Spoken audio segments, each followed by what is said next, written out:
They're 700 horses of man and machine. They're full wide.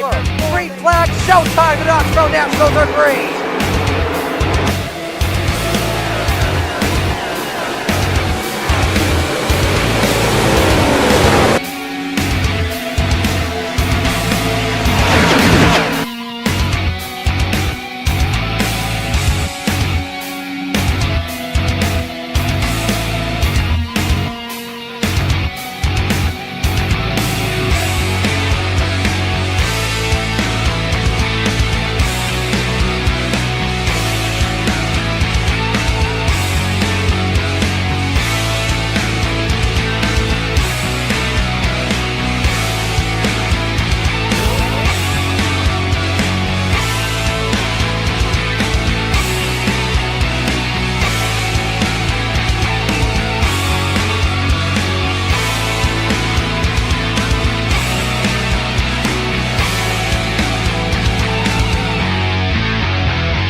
We are live on the Coast to Coast Racing Network. I'm Zach Chapman with Shaggy TV, and we are bringing you championship night on Old Timers Tuesday. And man, it is going to be close here in this Mauer Farm Management Retreads Dirt Division. If I was down there talking to a couple of the drivers, trying to do a little bit of homework here, and the rumor has it hopefully Pat Boyce can make it in time, but Pat Boyce may not be here. Right now, he's your points leader by 18 points over the man in the 161, Terry Landis. So right now, those two are battling for the points. Not sure if it's going to be a 2-drop week or a 1. If it's 2 drop weeks, Jeff Barker in that 513 also finds himself right there in the picture. So we will be keeping our eye on that here this evening. Definitely will be getting updates from time to time. Hopefully if Patrick Spangler's out there watching, we get live point updates. But if not, we're going to rely a lot on Roger Craig when he's out of that car here this evening, feeding his stuff around. But definitely going to be a good race here. Is, you know, a guy who, if you haven't watched all season, if you've only tuned in a couple times, Dan Chapman back here tonight. The Flying Embalmer in the 20. Good to see him back here on the track with us. Here's Terry Landis, the guy who's trying to win another championship here on the dirt side of things. Is that 161? And Terry Landis, very consistent. Been good in asphalt, been good in dirt all season, so Definitely a guy worthy of a dirt championship, that's for sure. Bottom good in the 7. I believe he's 4th right now, not really in contention for the win, but all in all, a pretty good season here for the 7 on the dirt side of things.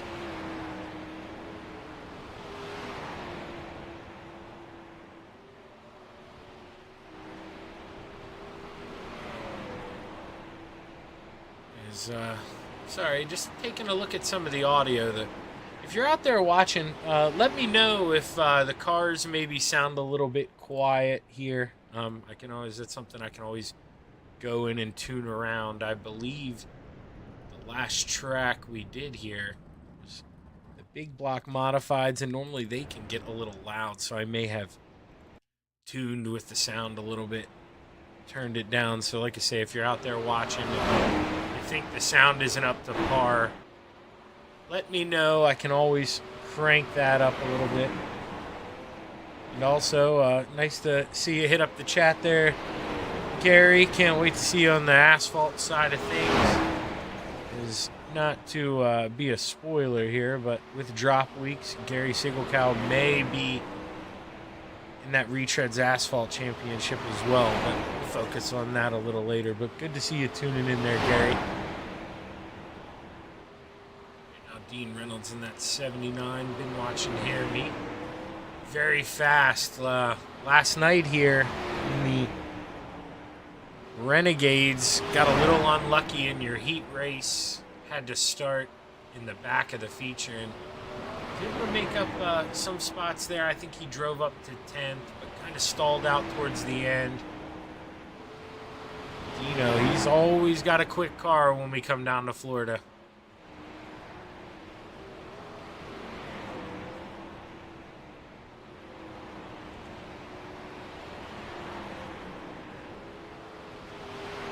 You know what? We are going to do a little bit. I just do want to play around. Sorry about this.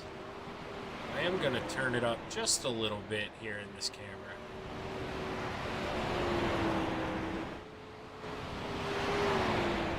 I'm going to float through and do this with all of them.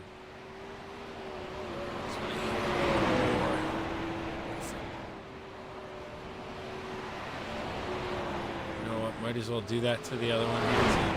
That one actually, see, that one sounded pretty good.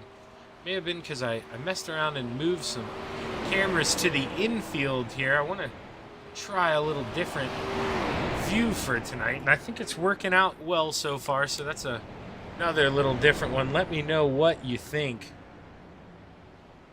of the inside of the track camera view. It's probably something I'm going to play around with at tracks to come. Here we see Steve Bauer get into the back of the 79, and well, luckily it's only practice here, as that's going to be no harm, no foul.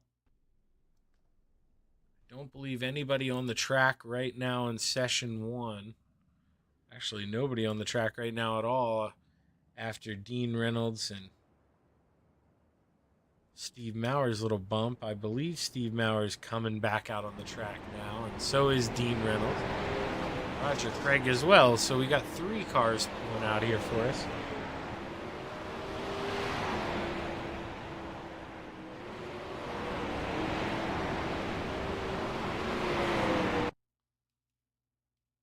Right now, you see that flag turn to white up there. That means we're going into heat race number 1 here for the Maurer Farm Management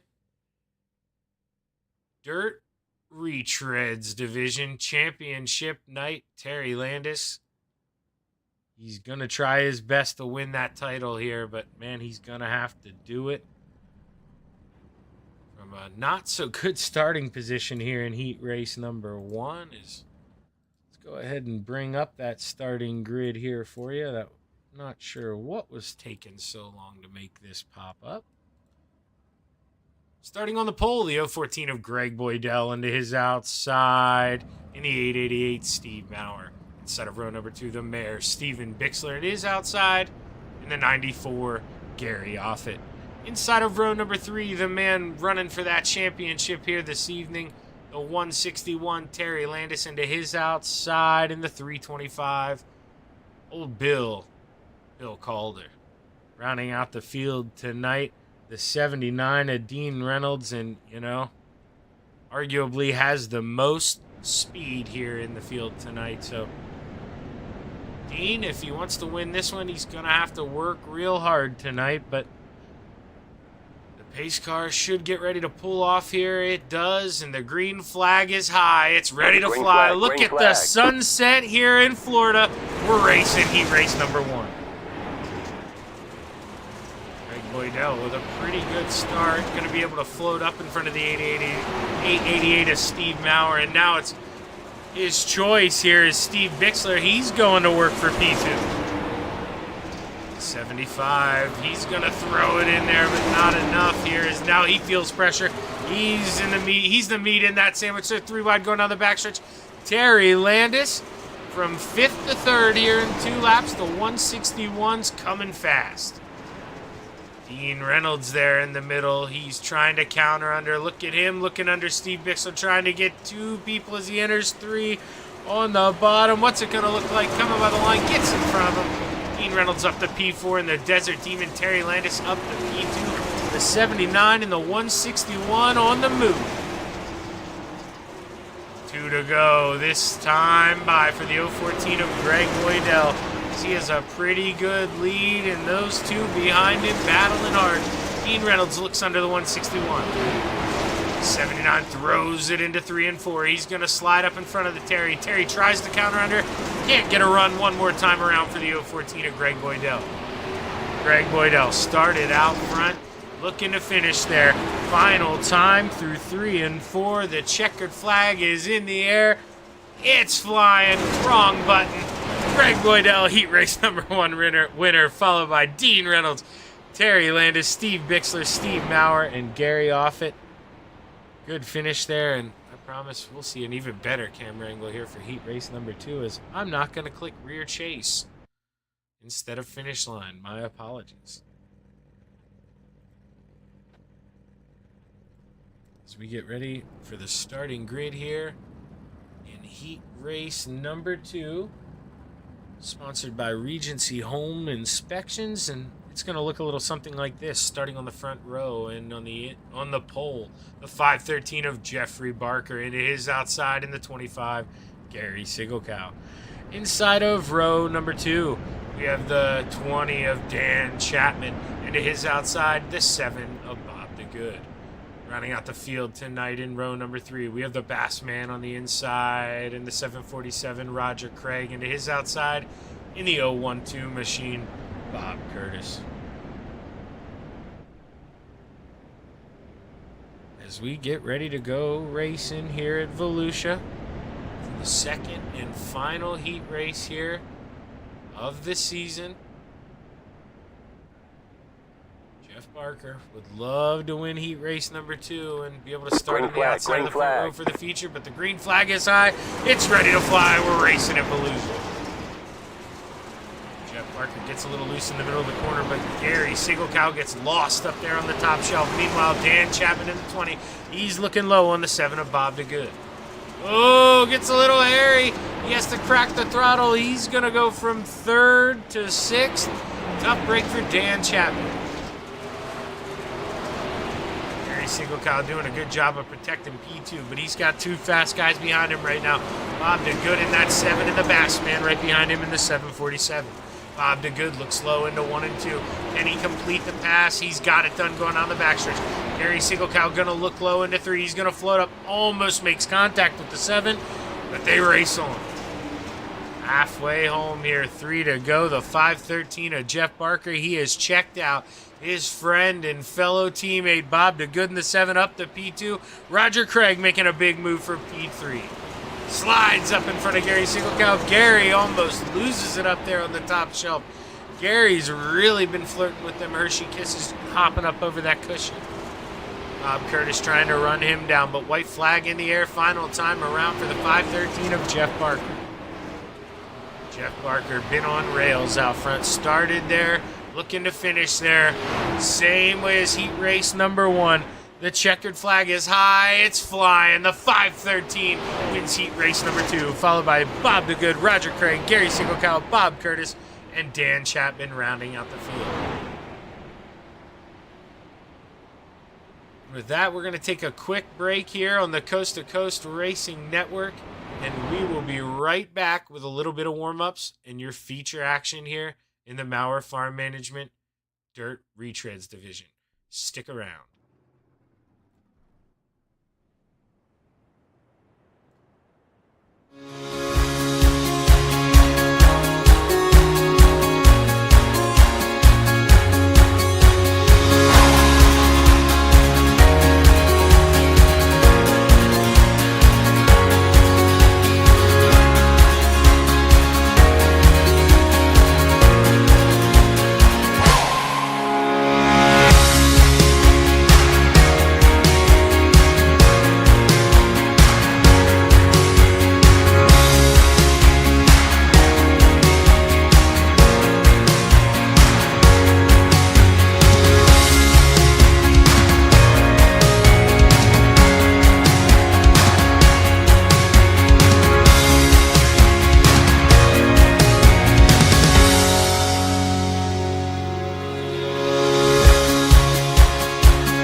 Oh, a little trouble for Dan Chapman there as we come back from our quick break.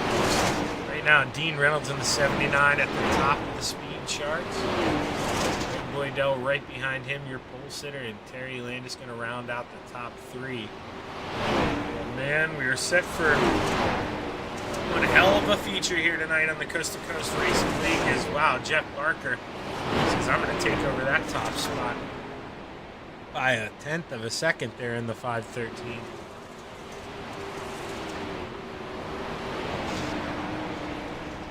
Jeff Barker, that new Velocity Race Designs paint, I can't get enough of that. Black and green machine looks really good. Ross Corinna does an excellent job over there with Velocity Race Designs. If you're ever looking for a new wrap, man, that should be all you need to see right there. That's a really good one for the 515. Dean Reynolds takes back over that top spot as right now him and Terry Landis are battling, practicing here hard. Let's go on board.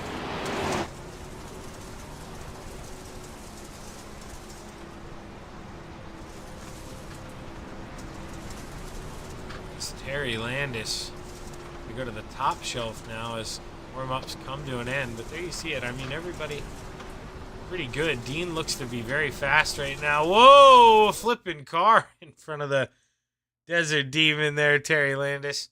He had a quick little heart attack there at the end of warm-ups, but it's time to go racing here. 25 laps in tonight's Maurer Farm Management Dirt Retreads season finale here at Volusia. Let's go ahead. Let's take a look at the starting lineup. Starting on the pole, the 014 of GJ Boydell, and his outside, the Brewerton Beast, Jeff Barker. Inside of row number 2, we have Dean Reynolds in the 79, and to his outside in the 7, Bob the Good. Inside of row number 3 in the 161, the Desert Demon, Terry Landis, and to his outside in the 747, the Bass Man, Roger Craig. Inside of row number 4, we have the 75, the Mayor, Steven Bixler, and to his outside in the 25, Gary Sigelkow. Inside of row number 5 in the 888, we have Steve Maurer, and his outside in the 012 machine. We've got Big Bob Curtis. Inside of row number 6, the 11, starting in the 11th spot, the 94 of Gary Offit.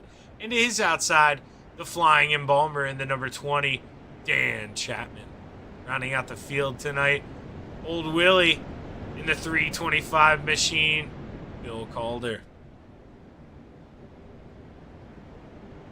Nice to have Bill back. Bill, I think, had a little bit of internet problems last week. Couldn't make it, or maybe it's a power supply problem with his wheel. I actually think that's what it is, being very specific, weirdly enough. But I think I heard that from someone, so nice to see Bill get that all sorted out and back out here. Good for the 325.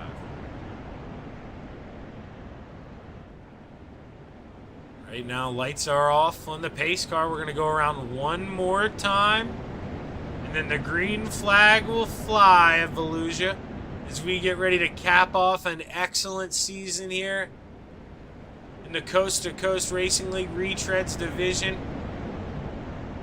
It's been an honor bringing it to you. It's been awesome. It's been fun, and can't wait to do it again next season. But the green flag is high. It's ready to fly. Green. 25 laps at Volusia. Let's go racing. Greg Boydell with a good start on the bottom. Oh, Dean Reynolds and Jeff Barker make slight contact. Dino's going to send it in. He's got to keep it down as Greg Boydell holds the middle. The record books will have Greg Boydell leading the first lap, but that one doesn't matter, as the 79 knows he's got to put the pressure on. Never know when you're going to have a caution. You got to go for it when you can. And the 79 looking low, new leader at the line, Dean Reynolds. Steven Bixler back here in the 6th position, looking to get inside of that top 5, trying to race the 7 of Bob the Good. Right now, everybody pretty much single file around this racetrack as the first guy to duck out of line. Terry Landis in the 161, looking low on Greg Boydell, but you heard the spotter. I forgot to mute him. Caution is out at Volusia. Looks like Gary Offit in the 94. We're going to have to go back and take a look at this.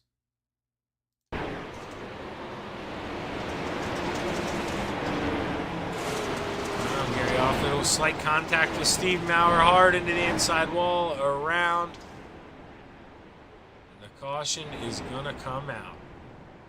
Tough break for the 94. Gary Offit is early in this race. You definitely don't want to suffer any misfortune, but with that quick repair, he'll be able to get back out there and try to get some of those spots back. Right now, though, the 79 of Dean Reynolds has your fastest lap of the race with a 1483. Next closest to him, or excuse me, a 1480. Next closest to him is that Desert Demon in 3rd place with a 1487. So they're your 2 fastest cars currently at this point, but we all know it's a dirt race. You don't necessarily want to be at your best right now. Things are going to change throughout the evening. The groove will change. Don't want to be, oh, look at Dino, yeah, look at that 79, pull us a wheelie going down the backstretch, and we got a good view of it.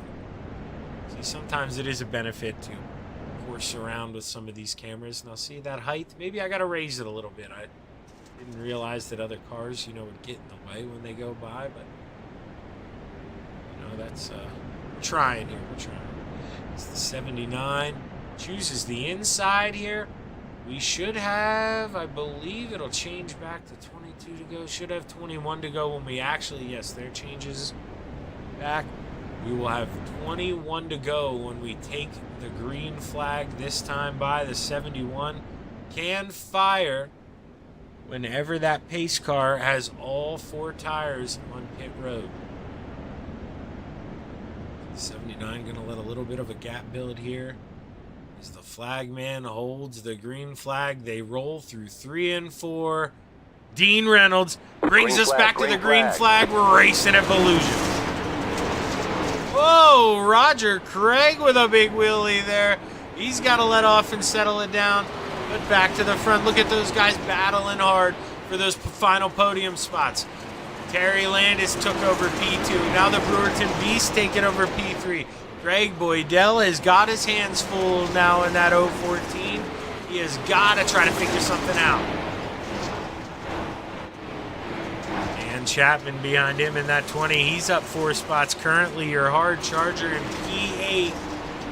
But right now, he's going to need a little mistake from that 888 of Steve Maurer to run him down. But you see, single file throughout the field. The 25 of Gary Single Cow, you see him pulling the pits there, able to get out of the way. no caution. Terry Landis trying to play a little duck, goose here with the 79. How low can you go? A little too low for the 161 of Terry Landis as we see him catch the inside wall. That brings him into the clutches of the 513. Right now, the Brewerton Beast, he's feeling the pressure from Greg Boydell. Greg Boydell was able to settle down and get back into that rhythm in the 014. Greg Boydell feeling fast. Steven Bixler ripping the outside here in the 75. Look at the mare. He came to place trying to run down that 7. Wants to get up into the top 5. Steve Bixler very quick right now. Go back a little hiccup. Oh, Dan Chapman. I noticed he was losing some spots there. Had to come to a stop to be able to pull into the pits. Let's see if we can figure out what happened. Oh! Hits the opening there, and man, oh man, we'll try to watch it again as we're going to try to go up in the aerial view. It's going to be tough to get here real quick. Boom! Hard hit for Dan. You know what I should have done here this first time? Let's go in the cockpit here.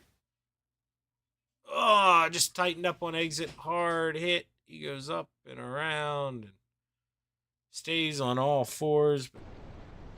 You see, just trying to put it around. It won't turn. It will not turn. He's got to get on the brakes hard to get it to turn. And when he does that, the caution comes out. So, tough break for the Flying Embalmer. But, Dan, you got plenty of time here to get back to work. And I think the biggest man, most frustrated man, I should say, right now, probably the 79. He had a very good pace, and, well, now he's got to let the field tighten back up behind him and try to go do it again.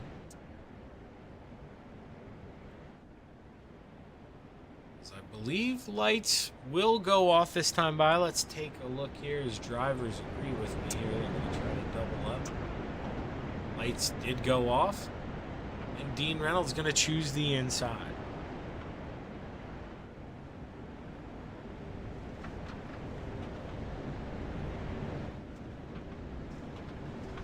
Reynolds in that 79 would love to cap off the year with a big win. You know, he's had a couple podiums in the Renegade division. He's been a big surprise in the sprint cars. That 79 has been on a tear anytime he gets into something with a wing on it. So Dean Reynolds ready to bring us back to the green flag here for the third time. What a jump for the 79 of Dean Reynolds. Oh, Terry Landis in the inside wall. Greg Boydell, can he get a run to look under him? No, Terry Landis is going to shut the door. They roll the yellow flag is out. Caution out once again. Gary Sigelcow in the 25. Let's see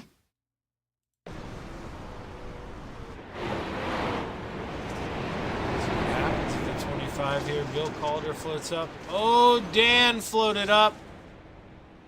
Got into him hard. I have to go back and take a look at that one more time here. See if we can go get a view here from Dan. So he gets on the binders real hard there on entry. Not too sure what happened there. As Gary might not be a happy camper with this 20 right now.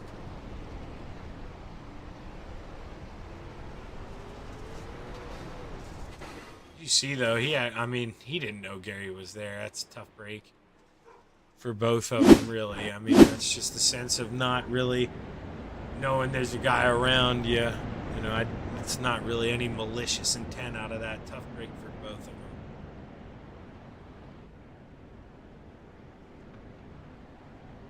Dino has to line up and do it one more time here.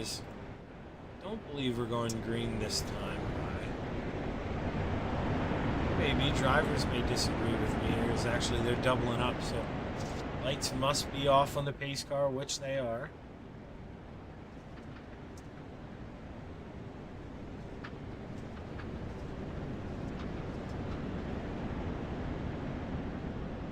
After the third caution of the evening, Dean Reynolds looks to bring us to the green flag for the fourth and hopefully final time, as we are a lap over halfway.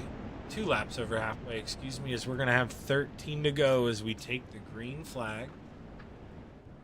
79 looking to bring it here out of 4. An excellent jump again for the 79. They drive it off into 1 and 2. Dino with a good exit off the corner, pulls away from those guys, no problem, but battle on for that final podium spot. The Brewerton Beast on the outside, trying to get ahead of steam. Not a lot of wear on the track right now, and Jeff Barker just can't seem to get that high groove going, but Steve Bixler back there, we've seen that, the mare, he's still trying to make that work, and he is on the tail tank of the 7. Steven Bixler trying to see what he can do, but now look below him. Gary Offit up 5 spots in that 94 machine. He has found speed towards the end as the mare fights back on the high side. Steve drives it in deep into 1 and 2. Maybe a little too high right now, but it's a good run off. But Gary Offit in the 94 able to secure the pass. Dean Reynolds. You see the lead, a little over 0.6 of a second here as Terry Landis kisses that inside wall once again. He is flirting with danger. There is not going to be much of that left front left. He keeps pounding that inside wall. He's got to turn away. The 014 of Greg Boydell, he can smell second place as he looks to the high side of the Desert Demon. Can he make the pass? Greg Boydell, he's in the middle, not going to be able to do it this time by, but the 014 looks a lot quicker than that 161 right now. This is where the racing action is currently. Roger Craig, you see all these guys singled out. I mean, Steve Bixler and Gary Offit's still going at it, but these guys up front, watch Terry Landis make a couple of hiccups, kind of smoothed it out now. Trying to be smart here. Oh, is Dean Reynolds, these leaders going through lap traffic here, able to get by Dan Chapman, able to get by Bill Calder, I believe that was. Yes, oh, Bill trying to let these guys by, almost causes trouble for Steve Bixler, but up front, Dean Reynolds up to a 2.5 lead. Caution is out on the racetrack. Once again, here is Terry Landis involved in some type of accident. We'll have to go back and try and see if we can break this down here. Oh yeah, there we go. Jeff Barker, hard wreck for Barker. Let's go back. Let's see if we can find. So this is on board with Barker.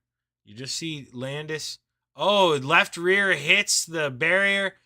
Snaps loose, tries to save it. The Brewerton Beast is home. And what a ride the 513 goes for. The mare gets into him. Steve Bixler. Oh, man. 3 race cars tore up after that.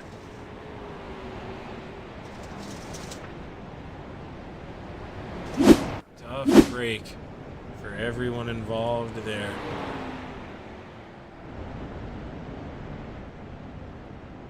It's the 79. When we take the green flag, should have, I believe, 3 laps to go when we actually take the green flag. Yeah, okay, there we go. Change back to 4. Not sure what that was about. We'll have a 3-lap shootout here. Should be a single file restart within 10 laps to go.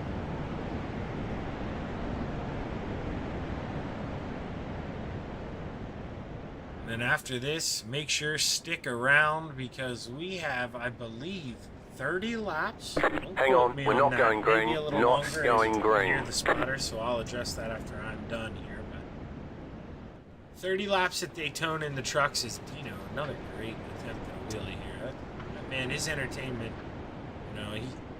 you can tell he runs a motorsport series there with Super Dirt Car Series. The guy knows entertainment. Excellent job in that 79. But like I was saying, 30 laps at Daytona in the truck after this. So make sure you stick around, and while you heard the spotter there, extend the caution. I believe that's like guys like Jeff Barker who had to tow. They can get time to get back out on the track. Not sure if we'll be going green this time by, if we'll extend it one more time. Probably going green as the Brewerton Beast is back out on the track. So good for him. As the lights are off, so we will be going green this time by. The 79 leads us to the green flag for the 5th and final time here. Green flag, hopefully green of flag. Volusia. 3 to go for the 79.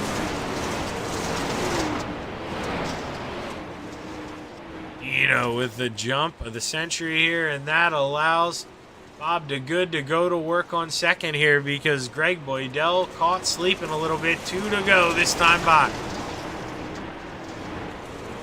And Greg Boydell, he says, Shaggy, you want to tell me I fell asleep? I'll run this guy down. He all of a sudden found some speed in that 014. He's trying to run down the 79, but he's just going to run out of time. One more lap around. 79 of Dean Reynolds, able to get by on lap number 2 and never look back.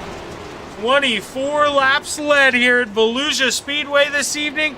The 79 gets it done at Volusia in the season finale of the Coast to Coast Retreads division, followed by Greg Boydell, Bob DeGood, Gary Offit, and the Bassman Roger Craig rounding out the top 5. We will bring you the rest of your finishing order when we can. And it looks like we can now. 6th, Stephen Bixler. 7th, Steve Maurer. 8th, Bob Curtis. Terry Landis, 9th, and Jeff Barker rounding out the top 10. Bill Calder, 11th. Dan Chapman, 12th, and rounding out the field tonight, Gary Siegelkow in the 25. Great racing from these guys here this evening. But a great season in the Retreads Dirt Division. All good things, like they say, must come to an end. And, this season, great here. Did not disappoint. And I look forward to doing it again next season. But while we're going to give these guys a minute or two to catch their breath as we wait. I believe Bob DeGood, he is up here, so no reason to make the man in the 7 wait any longer. Bob, big P3 there, man. Sometimes what do they say, right? Rather be lucky than good. And what was it like? Be there at the end, that's for sure. Yeah. What was it like driving through that accident? We watched. That was a wild wreck there for Jeff and Terry Landis. What was it like going through that? Well, I saw Terry kind of take the hard left turn and hit the wall and bounce up in the air, and I didn't expect he was going to collect Jeff, but I didn't think that was going to happen. Well, sometimes in racing, definitely you got to expect the unexpected. And, you were at the right place at the right time, able to get by, nab those two. And those last couple laps, man, it looked like there on that restart you were going to have something for Greg Boydell, and then maybe you missed your mark in 3 and 4 a little bit. But if you could go back and do it all over again, you think you had a shot at P2 there? Probably not. To be honest about it. Yeah, everybody wants to say, oh, yeah, I could have had him, but I don't think so. Hey, man, I love the honesty, and you got to respect it, Bob. Hell of a job, man. Big season for you. I think with this finish, you're probably going to come home in the top 3. Everybody wants that top trophy, but got to feel good about a podium with a bunch of good guys here. Way to cap the season with a 3rd place. Who you want to thank, Bob? Well, I want to just hats off to Dean. He was blistering fast. Want to thank Maurer Farm Management for sponsoring the event. Want to thank the Mayor Bixler for being the admin.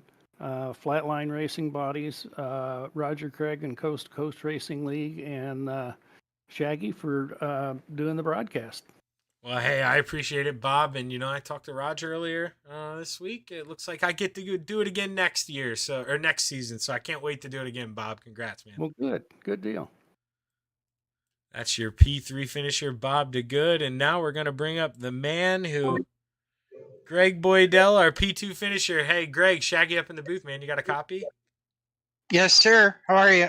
Pretty good, man. It started out there. I mean, obviously started P1, but when Dino got by you, it seemed like you took a little bit of a bump there. I can't remember from who, just like contact, and man, you really had to work your way back up to P2. How difficult was that to do? Track was pretty slick, so you had to know what you were doing on the gas pedal. But yeah, slow and steady as she goes as usual.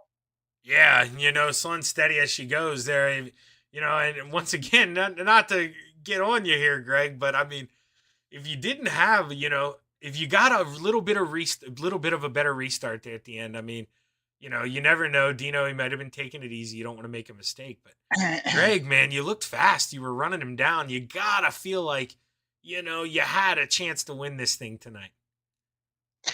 Yeah, we were there. The track conditions now are not what they used to be 2 or 3 seasons ago. You really got to pedal it, and these fixed setups use really high gear numbers. So, I know guys last night were running 509s, 511s.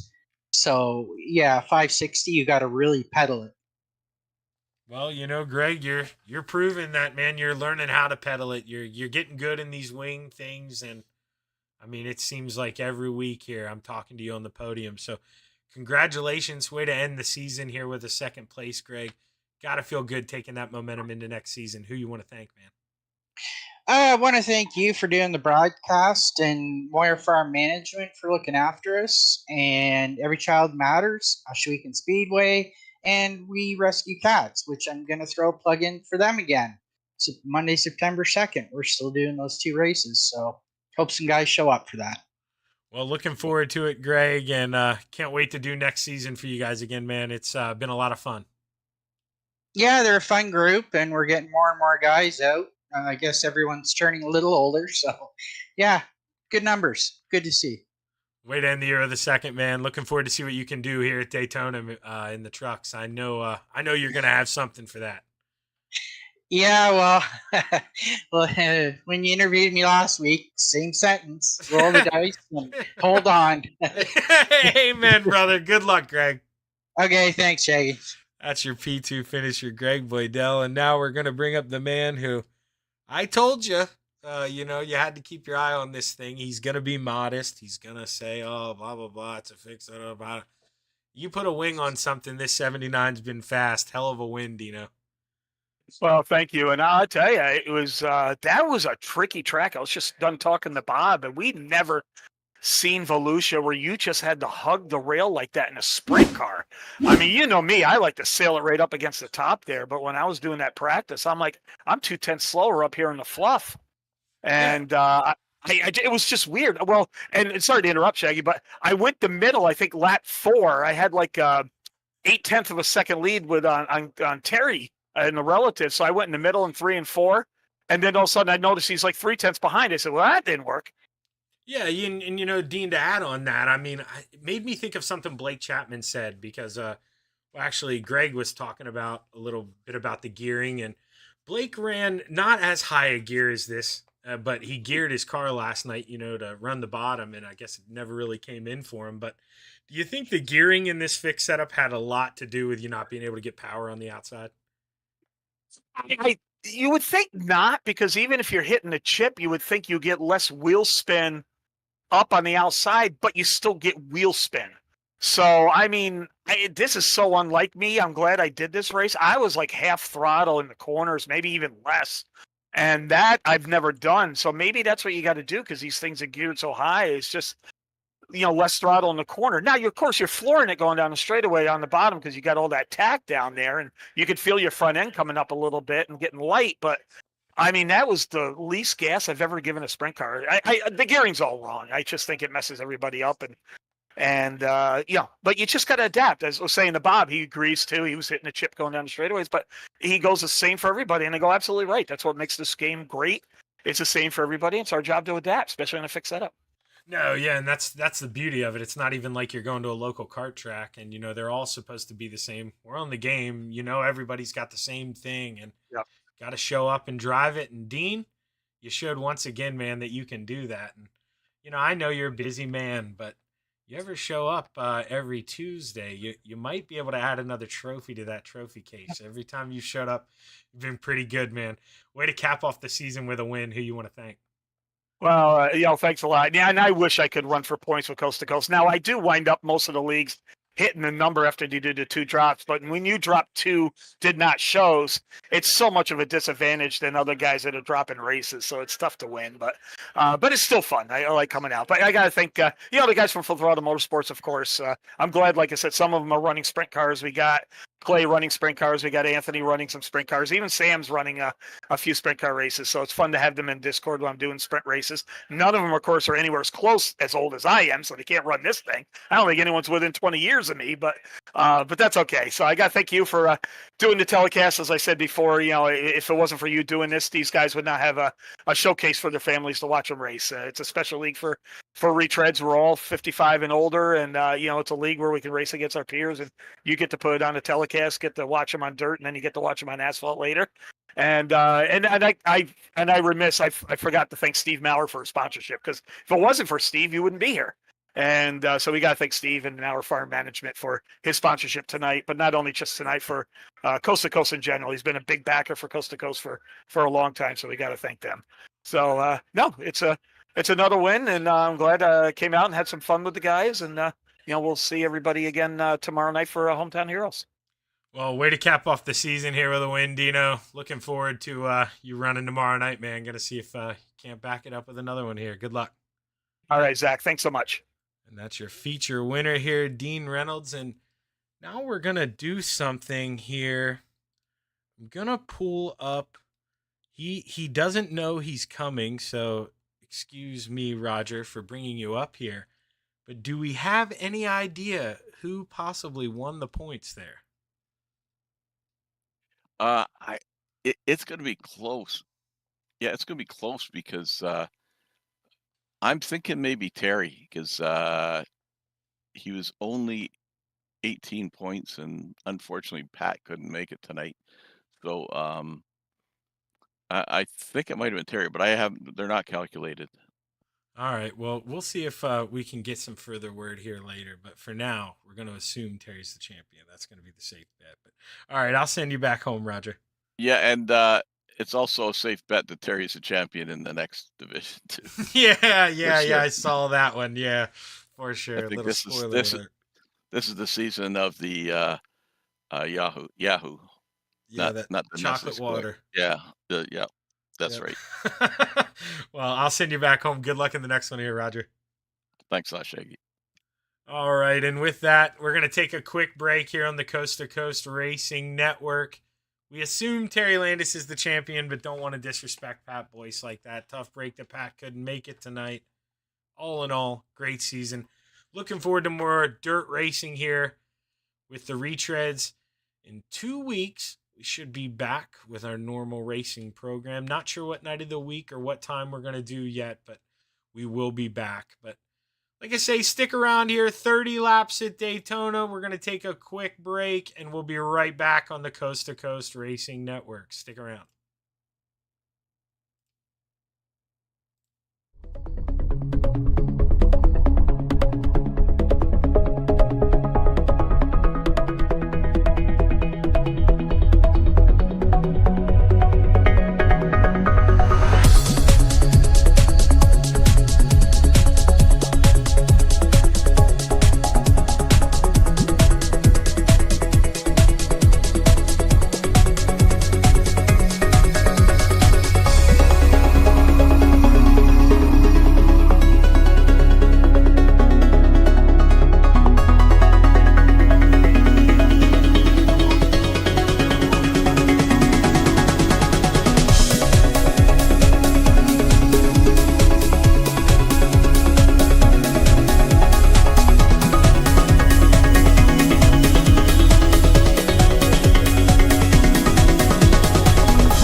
friends, it's time for another edition of RSN Trackside, powered by Bob Johnson Auto Group on Rock Sports Network. Kiss on the champion.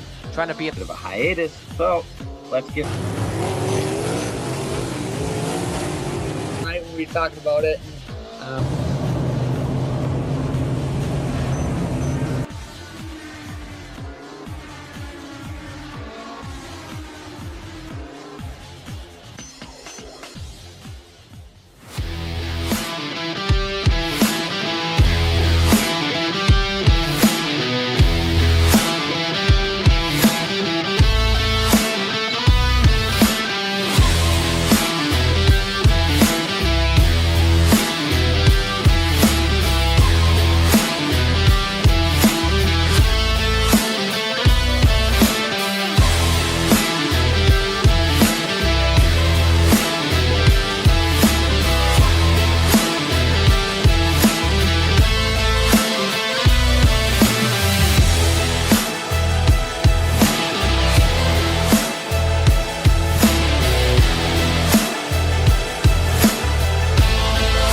Outpouring of love was amazing. These dollars had come together to support us, and we realized, no, we didn't want to use them for us. We wanted to use them to help others. The foundation has done so much for so many people. It helps any family that has somebody, whether it be a crew member or one of the drivers, that get hurt. We can help them to get through the situation. I was injured in a non-wing sprint car accident that broke my neck and left me with a spinal cord injury. I was in the hospital 8 months, and that got really, really expensive. So having that extra help to help push me and my family forward was a big deal. I was involved in a pretty gnarly sprint car crash. Found out my brain was swelling and bleeding. Pelvic bone was broken. I had 2 cracked vertebrae on my back, and I was in the ICU a little over a week. The Steve King Foundation reached out to my parents. We received a donation from them. Immediately they started me on what's called neurofeedback, and insurance did not cover the neurofeedback appointments. So we received another donation from the Steve King Foundation. It really helped a lot, and I just want to say thank you. Thank you from the bottom of my heart to the Steve King Foundation for everything that they have done for me. This last Sunday, I got to turn laps in my modified here. That was my first laps back in a race car since the accident, and I truly believe that if it wasn't for the Steve King Foundation, I wouldn't be able to do that or be where I'm at today. Yes, Steve's death is the reason the foundation exists, but it's Steve's life, and it's the lives of racers everywhere, is the reason we're able to do the work we do.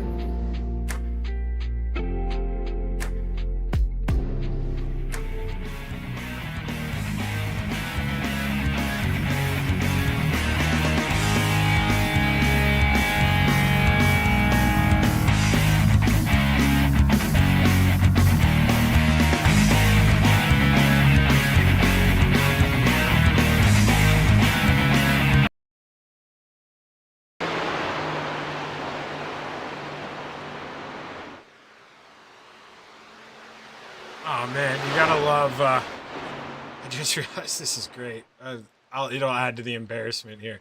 Everyone sees that driving line on. Thank God Steven Spees doesn't watch these broadcasts, or he'd give me a great time about that. Forgot to click that off. My apologies. Sat here and stared at it. But the Ricky driver in me, I promise, it does not get used at asphalt races. It gets used on GT3 tracks that I know nothing about and need them to memorize spots for braking. If you're actually using the driving line, I'll give you that recommendation now. You're not going to be fast, so you can't actually use what it says. You have to just like kind of use it for guidance. If you're driving that off the actual driving line, I'm telling you right now, you're going to be slow. But right now, I believe we should be getting ready to roll into qualifying here. And wow, man, it's almost like I know what I'm talking about here. We are going to go into qualifying right now. here at Daytona. Looks like we have, I think, 11 drivers, possibly 12.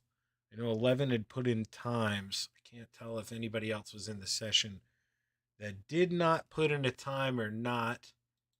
Right now you get the beautiful blimp view here. And right now, first car on the track. Let's go take a look. It looks like it's this man in the 00, Harold Klump. As you know, keep an eye on the bottom of that screen. Green is your personal best. Purple is fastest out of everyone. Yellow, you do not want yellow / orange, whatever you want to call it. That means you're slower than your own personal best. Take a look at this 00 machine. Man, these cars sound a little quiet. I think we might need to play with that sound here once again.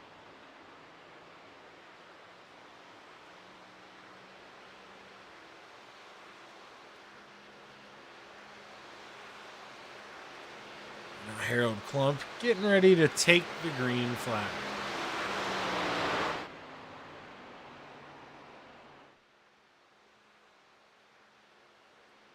If you're out there watching, let us know who you're rooting for. Let us know if it is a little too quiet here, if I need to jack this up a little bit. Now Harold Klump going to run that bottom. You'll see a lot of guys. I would have been one included here. This first lap, I wouldn't run the bottom. I would run against the outside wall the whole time, try to build up as much speed as I could. And then on lap number 2, I'd really go for it. Some people, you know, everybody does their own thing here. Like, see Roland Olsen not on the bottom. That's what I would be doing. Mike Cramner, he's on the bottom. Tim Chapman, can't tell where he is. Siegel Cow, Bill. Yeah, none of these guys really holding that bottom, staying committed to it. Mike Cramner right now on the pole. Harold Klump, P2 with an almost identical lap time here.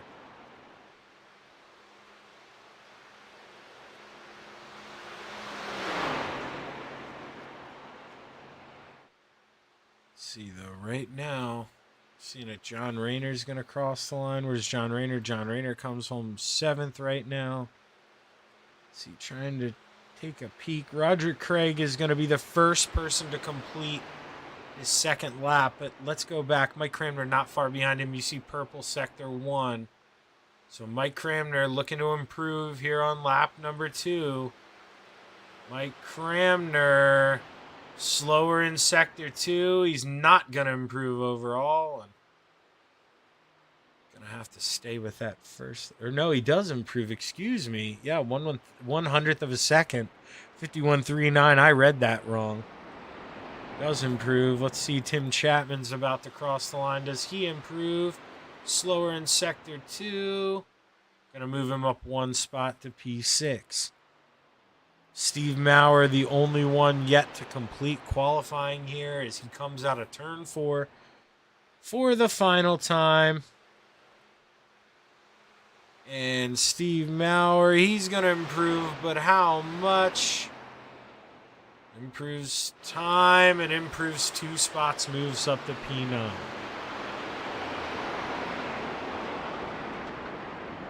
As that will do it here. Oh, Steve Maurer. Just going to shut her down on the inside. Give the fans a nice little Tokyo Drift ending here. Oh, the Nesquik machine.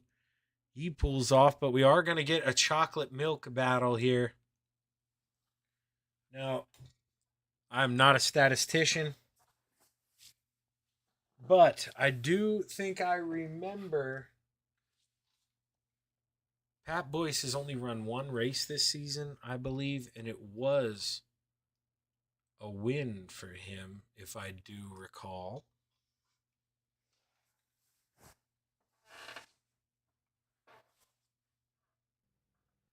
Right now, going to get ready to grid here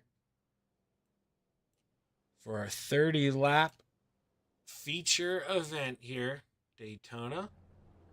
To end the asphalt retreads division here, sponsored by Maurer Farm Management. It's been a great year. You heard Roger Craig talk about it Terry Landis is going to most likely win these points. I mean, something big would have to happen. So that's most likely settled. These guys are just duking it out for a win. Let's go ahead. We'll read you off this starting grid. Starting on the pole is the 70 of Mike Cramner. Into his outside in the 014, Greg Boydell. Roland Olson rolls off on the inside of row number 2. And to his outside, Harold Klump. The mayor, Stephen Bixler, starts fifth, on the inside of row number 3. And to his outside in the 025, Gary Sigelkow. Inside of row number 4 is the 302 of John Rayner. And to his outside in the 37, Tim Chapman. The 888 is Steve Maurer, lines up on the inside of row number 5. And to his outside, the 161, the Desert Demon, Terry Landis. Rounding out the field tonight in row number 6, the 747 of Roger Craig. And to his outside, the 325 of Old Willie Bill Calder. Well, the Iron Man, Greg Boydell, looking to cap off the season with a win. Mike Cramner wants to do the same. Just bear with me for 1 second. Need to adjust something.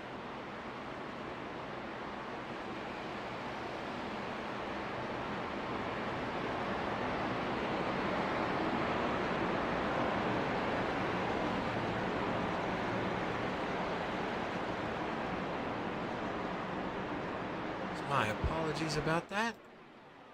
Needed to move some stuff around.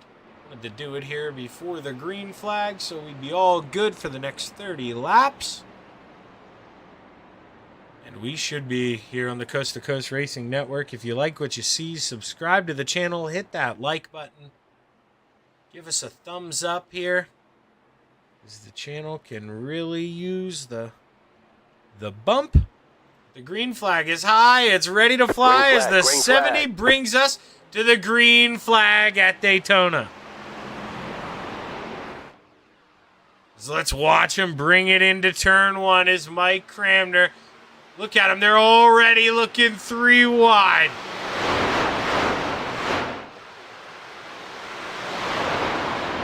Mike Cramner in that 70 machine, he's got a lot of pace out front, but, you know, you're not going to run away from the field here at Daytona. It's just the drafting track.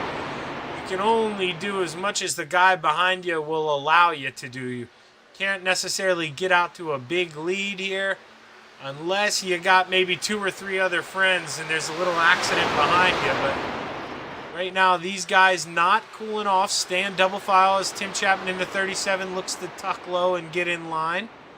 He follows the 302, but right now Greg Boydell on the outside, the Iron Man in the 014, still trying to suck some side draft off the 70 as Mike Cramner leads lap number 1. Ooh, Bill Calder in the wall here in the back. He's trying to pull out of it, trying to keep on hold to the draft, and he should be able to, as no harm, no foul right now for that 325. Let's ride on board here with Bill Calder. See what it's like to be in the back of this field. You know, they're running 2 wide in front of you. See guys bouncing around. You hear him cracking off the throttle at time or 2. He's just trying to ride right now as Bill. Right up against that outside wall. He kisses it. You do that too many times, you're going to get damage. You can't do that here at Daytona, Bill. Settle down.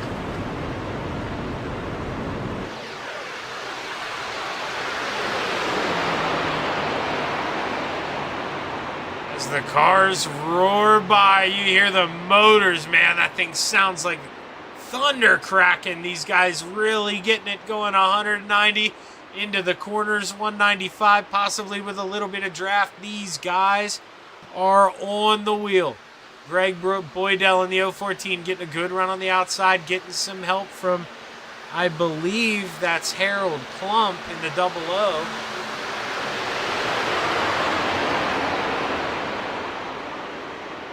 Harold Klump definitely is that guy on the outside, but not able to get close enough to the 014 of Greg Boydell. And, I mean, if you're going to be that second guy in line, you got to get close. Mike Cramner goes up, thinks about throwing a block. Now Roland Olson has to crack the throttle, and here's where the high side could get a chance to take over.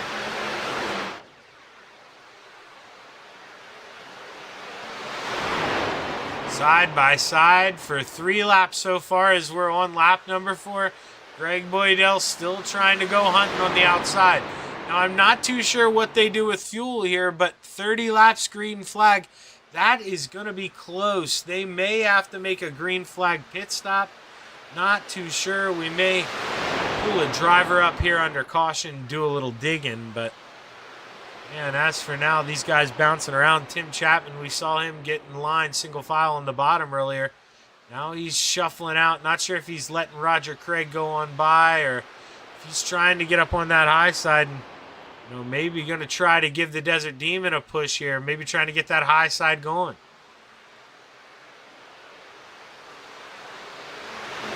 Greg Boydell left Harold Klump up on the high side as Harold Musto gave him a good enough push to get him out front.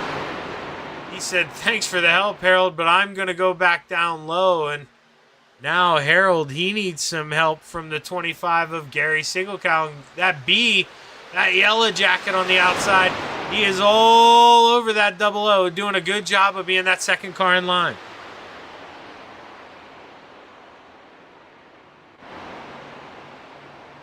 As they get ready to cross the start-finish line here.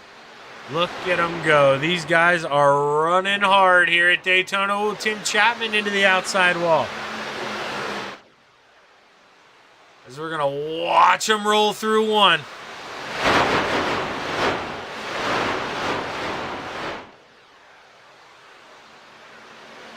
Look at them flying out of 2. I mean, you see the cameras shake.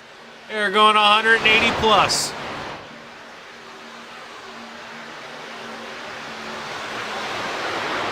Greg Boydell getting help from Mike Cramner out front. Right now, Harold Klump. I mean, it seemed like the 25 and him were working well together for that one lap, but Terry Landis, he's even kind of given up on it. He's shot back down low, but look at Roland Olson get a little loose coming out of 4. That Nesquik machine there in P3 was real squirrely. That had to give everyone behind him a heart attack.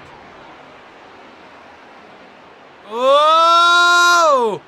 Steve Mauer hard into the outside wall. That collects the 325 of Bill Calder. No caution as everybody keeps on rolling, but Bill Calder, that is going to hurt him in his first night back here. As look at him go down the long pond stretch here at Daytona. Not single file out front, but 2 by 2 from P3 on back. Caution is out. Not sure if we're going to get a sympathy caution here or what happened. Let's try and rewind. I think it's, a let's do the right thing caution here. See where Bill Calder is in all this here, because he's back here. I mean, in real racing, there's a caution 13 out of 10 times there, so you cannot. They did the right thing. Those cars were losing the draft. Good call by the race officials here. My apologies. Stick with me. We're going to have to bring up a new SDK here. As you see, my logo doesn't want to go away. It doesn't want to jump us live here. We're going to fix that right now. We are going to get that iRacing thing off the screen because for some reason the chat box popped up when we brought a new SDK. Oh, John Rayner into the back of Roger Craig, who gets into the back of Tim Chapman. Oh, no. Right as we go back live here, not too sure how. Just maybe not. Oh, wasn't aware. Gets into the back. Tough break. I believe those 3, they'll have to come down pit road this time by. No doubt. Not going to hurt him. And honestly, not too sure how we're going to be on gas. And I did say we were going to ask that question. So maybe we can bring up the points leader. In fact, there's no maybe about it. We're going to bring up the points leader. He told me he didn't mind. And Terry, I got a broadcaster question for you here, man. You got a copy? Yeah, go ahead. What's fuel looking like? I know when we run the asphalt series, on Thursday nights, they limit our fuel. Do you guys have to stop, or can you guys run this just the whole way? No, we'll be able to go all the way. Okay, all right. Appreciate the info there, Terry. Yeah. So that means at the end it might get a little slick. Yeah, no kidding, especially with the fuel burn off on these old tires, man. But yeah. What's the plan here, Terry? You probably don't want to be out front on the white flag lap, do you? I just want to finish. Amen, brother. Well, congratulations. You limped this thing across the finish line. You're probably looking at 2 championships tonight, man. So get it done. Yeah, I'll try. Thanks, Shaggy. That's Terry Landis. We'll send him back home. There he goes. Hopefully he can get it done tonight, the Desert Demon.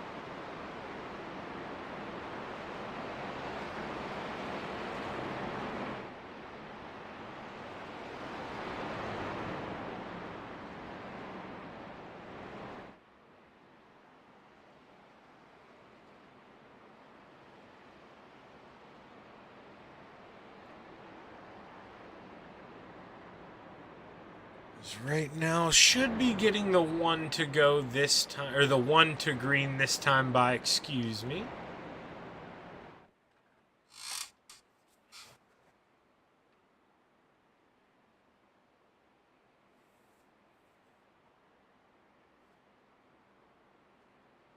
We'll see about that here. Is actually they're not doubling up, or here, no. Now we're just crossing the start finish line. Lights are off. Gonna double up here.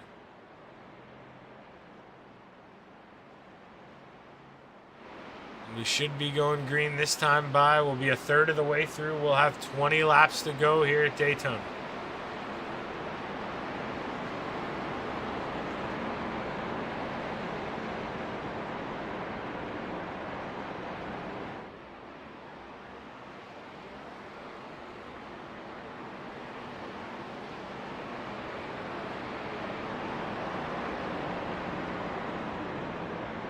Right now, let's take a look. The biggest mover is your points leader, Terry Landis, in the 161. Started 10th up to 5th.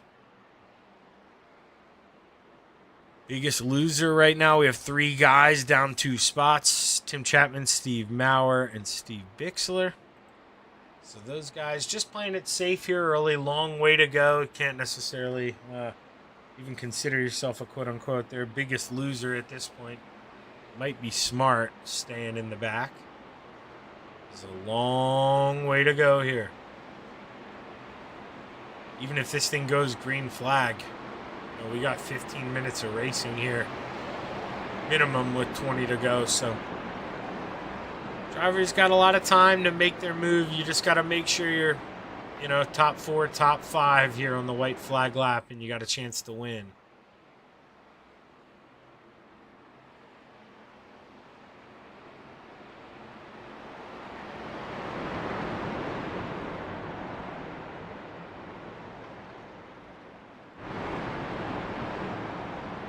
Coming out of 4 this time by. You'll see that pace car dive off, and we'll be ready to take the green flag as Greg Boydell, the Ironman, brings us back to racing. 20 to go at Daytona International Speedway.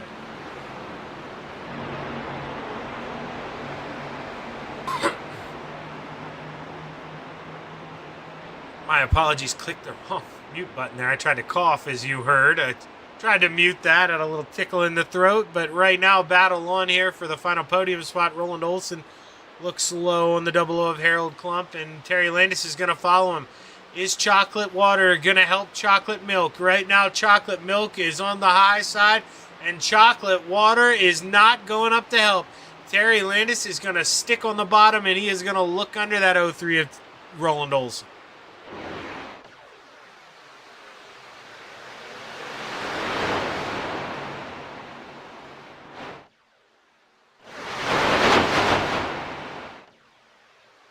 He's coming to the line here. 19 to go. Greg Boydell still out front, but man, things are starting to heat up behind him.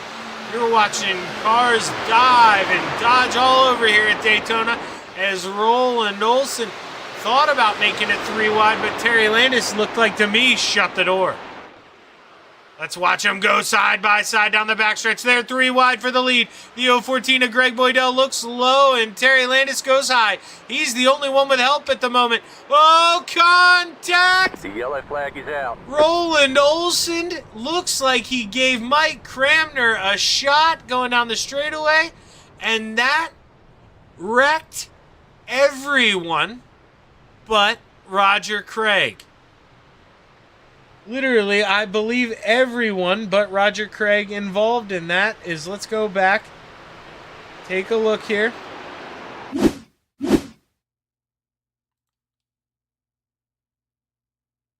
So we need to go back a little further than this. And we want to find, yeah, okay, still not far enough. My apologies. Mike Cramner. So right now he's in the middle 3 wide. You see, I mean, the rear end just gets lifted up. He gets turned to the left when he gets bumped. And now everyone going for their lives here. Tim Chapman, is he involved? Oh, he got on the binders, but still gets into the back of the 014. Whoa, Bill Calder. Old Willie came in there flying. That was big one. Let's see if we can find the rear chase. Doesn't look like Tim Chapman actually got any damage, but man, a lot of cars involved in that one.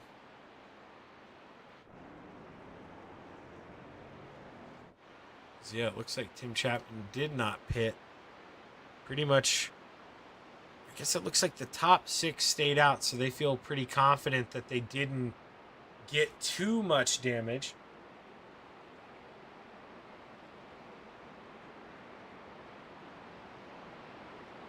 My apologies. Give me 1 minute. This is might make everyone laugh here, but I hear my wife outside. I think she walked the dog and possibly locked herself out of the house. So give me 30 seconds here under caution. Ride around, follow Roland Olson up front. You got the Bassman and Mike Cran rounding out the top 3, but I will be right back, and I better go before I get in too much trouble. Hang on. Be right back.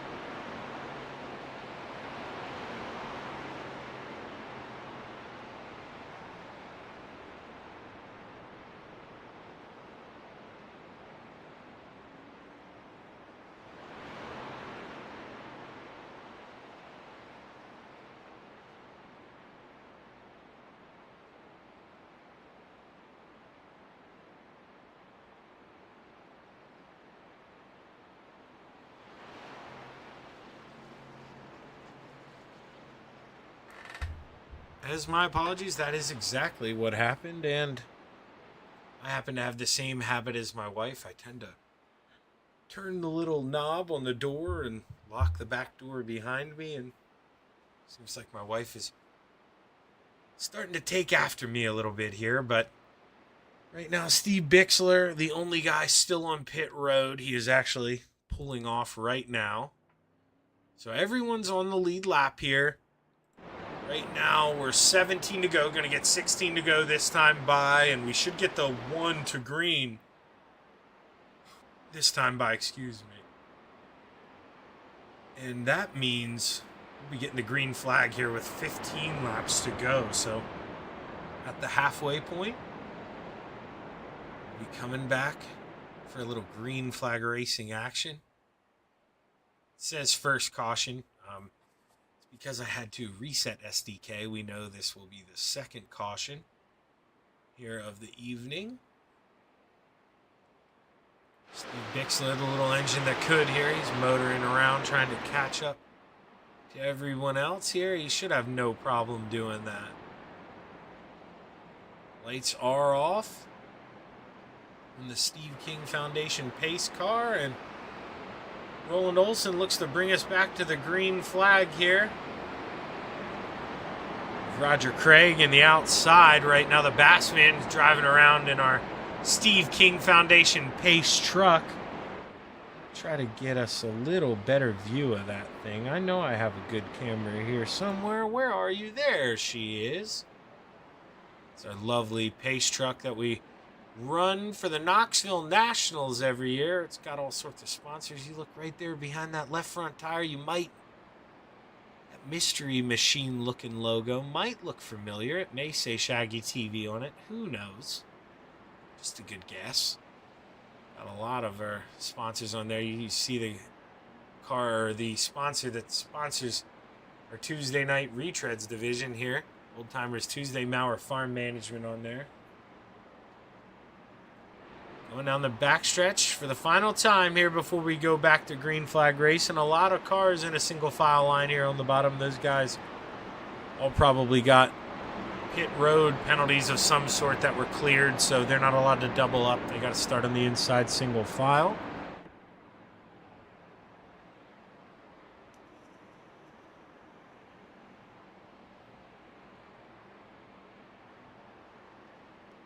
As right now, the Bassman up 9 spots.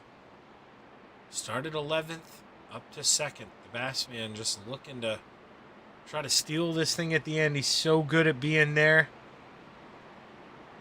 These are stricter plate tracks when it matters. He's got to try to be there again. His pace car is off. The green flag is high. It's ready to fly. We're at the halfway point. 15 to go at Daytona International Speedway. Slow start for Tim Chapman there on the bottom as he wasn't able to keep up with those guys. Oh, Roland Olson possibly missed a shift there out front, and he's got 2, maybe 3 cars rolling by him. He goes from 1st to 4th, now to 5th as Tim Chapman goes on by. Gary Sigelkow stuck behind the 03. Out front, Roger Craig looking to get a big run here on the 70. Can that blue Steve King Foundation pace car? Oh, Steve Maurer chops the 37. Caution is out on the backstretch. Looked like to me Steve Maurer dove across the 37's nose. Let's see here as the yellow flag flies. We're going to need to go back a little further than that here.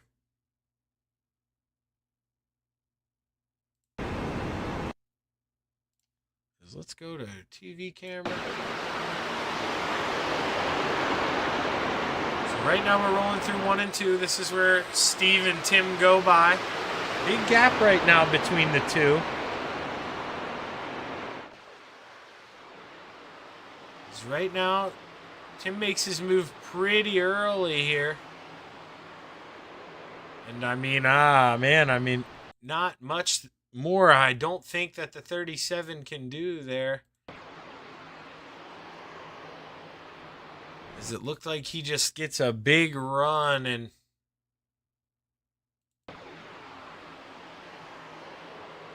yeah, it's a tough break for both. I mean, Steve kind of holds his line, but he definitely left a little gap and little contact goes around the 888 hard in the wall.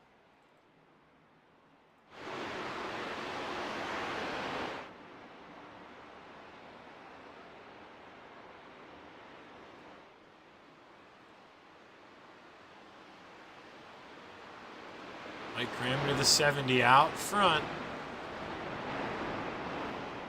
Drive around here for a minute or 2 under caution. It looks like, not sure if Tim Chapman diving in the pits here.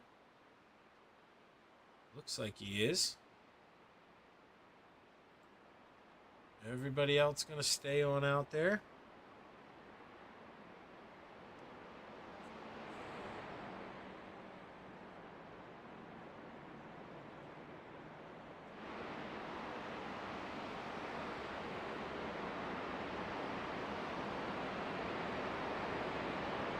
Let's see who's all hanging out. You know, let's try to spice this thing up a little bit.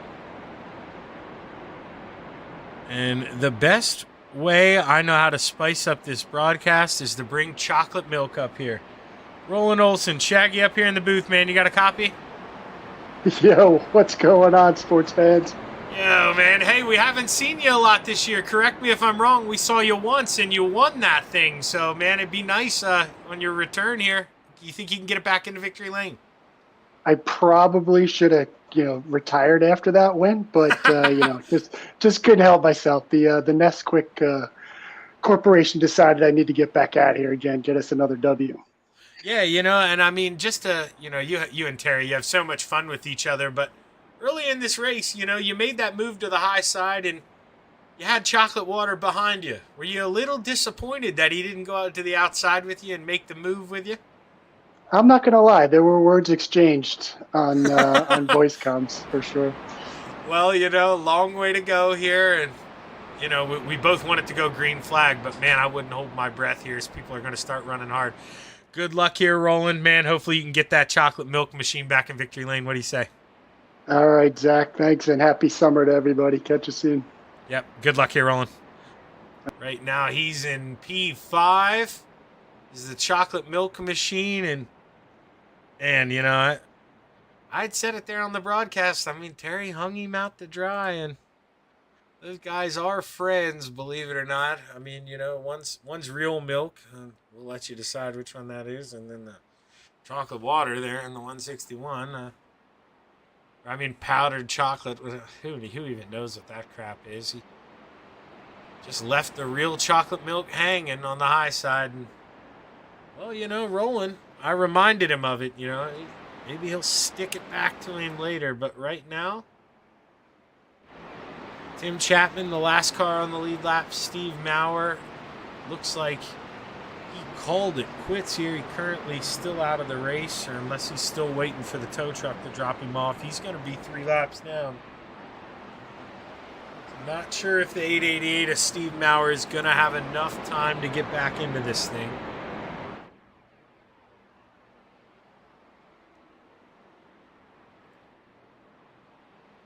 Here's the guys go down the backstretch for the final time here under caution. We'll have 11 to go when we take the green flag.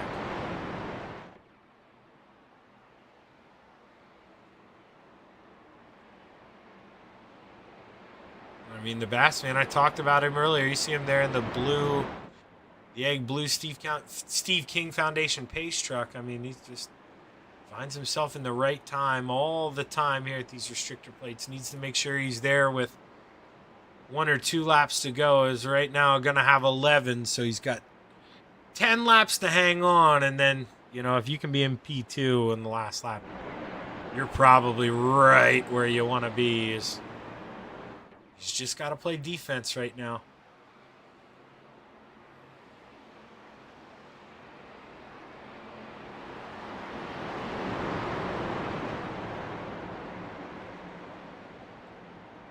Here we go. Lights off. As we roll down the front stretch, the flag man has the green flag in his hands. You see it, holding it fly, letting it wave. Mike Cranmer can fire anytime in that restart zone, and here we go. Good jump for the 70 of Mike Cranmer. I've talked about it time in and time out here at Daytona. You don't necessarily want to get a good jump here if you're the leader. You're going to get sucked up on draft. Now, meanwhile, Tim Chapman here, you see Bill Calder with a slower start in front of him. He knows he's got to go. He doesn't want to lose this front pack. But it could be a blessing in disguise if this front pack end up racing hard, as right now Greg Boydell making a move. 2 by 2 by 2 by 2 going on the backstretch, 4 rows, double file. Here we go. The sun is shining in Daytona, and so are the drivers. Look at them running this close, bumper to bumper, bouncing around. Here we go, 10 to go. The Iron Man in the 014 leads the way. Oh, Tim Chapman and John Rayner touch a little bit. Tim's got to back out of it. Let's watch him come out of turn 2. Flying down this backstretch, and we'll watch him drive off hard into turn 3.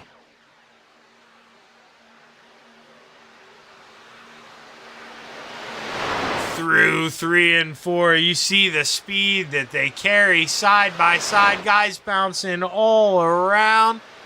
Let's watch them fly. Whoa, Bill Calder gives us a nice little shot of the undercarriage there as we roll it up for contact. Did John Rayner give Olsen a little kiss there, and Olsen goes around, but no caution. Everybody keeps going. No caution just yet, and man, oh man, Chocolate Milk is not going to be a happy man. Let's go back, and we're going to go back. We're going to see if we can maybe take a look at what happened here. Is actually, we're going to go right back because it looked like they were about to wreck. Then we'll go back and find that here. As Tim Chapman finds himself on the outside here. Where did he come from? He just pit under the last pit stop. Tim Chapman in the 37 is your new leader here. 8 laps to go. Man, Olsen and all those guys, they've got to be so bitter. I mean, their race is basically over. No caution thrown. Bixler from basically, let's take a look here. Gary Singlecow might be able to run him down, but 10th on back, their race. I mean, Bixler he needs a lot of help. As they go down the backstretch, the 014, you see him lay a little push there to that 37, and you know, Greg, I think he's in prime spot. Oh, Roger Craig hard into the wall. This may be the break that Chocolate Water needed. No caution again. Caution, yellow flag. Oh, and now we get one. Now we get one. Where is Roland Olsen on the track? He is on the lead lap. He gets out ahead of the leaders. Good break for Roland Olsen. Let's try and break down everything that happened in that last lap here. We're going to go find the first one, Roland Olsen. So we may have went back a little too far. We're trying. I believe it happens as they come out of 4 here, going down the front stretch. Let's keep an eye on Roland Olsen. I think he gets a little shot from behind.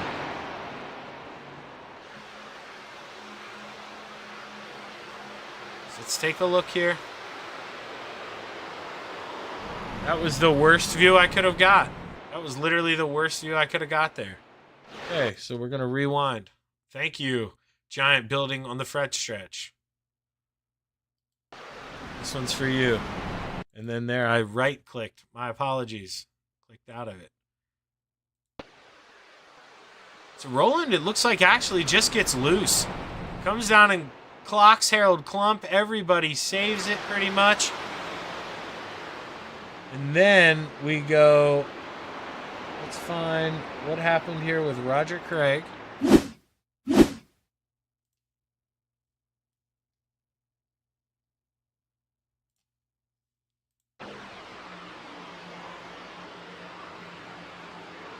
Okay, so keep an eye on that blue car. He floats up, gets into the side of Mike Cranmer, then bounces back down. Gets into Bill Calder. Bill Calder back into the wall, and well, caution here. That's going to make it interesting. We should get the green here with 4 to go. So it's going to be quite an interesting race here. Man, Tim Chapman finds himself out front. Maybe a little earlier than he'd like to. And, you know, he called me on the phone earlier today, told me I could bring him up to the booth if I wanted to. I told him, no, I probably won't because you're probably going to yell at me because I'd like to frustrate my dad, but we're going to give this a shot here. Hey, Tim, your son up here in the booth. Shaggy, you got a copy? You talked for a second there. Hold the button in longer. Yeah, I got you. What's up? Hey, well, you know, you're out front here. You probably get the restart with 4 to go. But is this where you want to be right now, or do you maybe try and see if you can fall back to second here on the white flag? Or until the white flag lap? What's the plan? I think I'm going to try and stay right here. I think up front's the safest place. Well, you know, we've seen a lot of stuff happen in the real NASCAR world at Daytona on the last laps, and we know it all comes down to either a big block here at the end or a big push from somebody. So good luck here, man. Hopefully you can wrap it up. All right, thanks, kid. I'm going to try my best. All right, that's Tim Chapman there in the 37. Finds himself out front, but man, it's kind of in a, you don't know where you want to be, really. I mean, you hear him trying to be positive. I mean, you got to make the best out of it. You're out front. What are you going to do, cry? But I think every real racer knows, unless you got a friend behind you, somebody willing to work with you, you may be out to lunch here. I think he's got a buddy in that 302, John Rayner. They've worked together before. He's going to hope that 302 just glues to his rear end here until at least that white flag lap, and then it's every man for himself here. But we're going to double up here. Everybody on the lead lap. Steve Maurer had backed out there early on after that contact with Tim Chapman. He's the only one out of this race, but currently 11 cars out of the 12 still on the lead lap.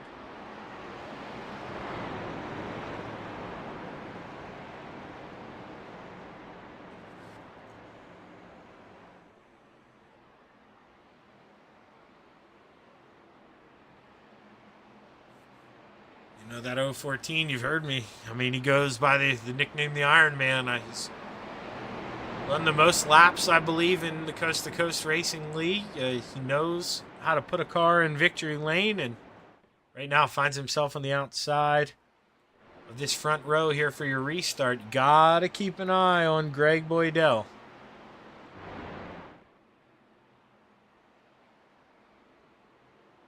Look at him. I mean, you watch him fly around at 180 here at pace speeds. Looks like they're crawling down the backstretch. But I promise you, they're doing highway speeds right now in most states, doing around 65, 70. So, looks like a slow crawl here on this big racetrack, especially compared to race speeds.